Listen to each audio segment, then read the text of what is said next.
Assalomu alaykum. Men Tohir Fasliddin, Toshkent kimyo texnologiya institutining 3-bosqich talabasiman. Bugungi mavzuyimiz texnologik jarayon sxemasi.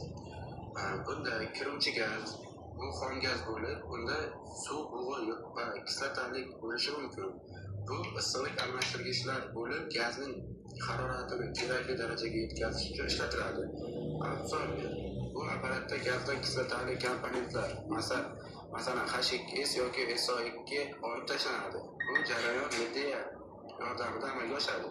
Tozalangan gaz yuqoridan chiqadi. Pastki qismdan esa kislotaga boy bo'lgan media chiqadi. Media eritmasi nasoslar orqali regeneratsiya qismiga yuboriladi. Bu regeneratsiya minorasi bo'lib, bu yerda isitish orqali amin eritmasi qayta ishlanadi. Issiqlik orqali kislotali gaz ajratib chiqadi. Media esa yana foydalanish uchun qaytadi. Gazni sovutish va siqish. Bu bosqichda gaz sovitiladi va siqiladi. Issiqliklar almashtirgichlar yordamida gazning holati nazorat qilinadi. Gazni ajratish.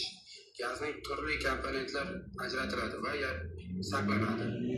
Bu chiqishda gaz eksportga yoki boshqa tizimga yuboriladi.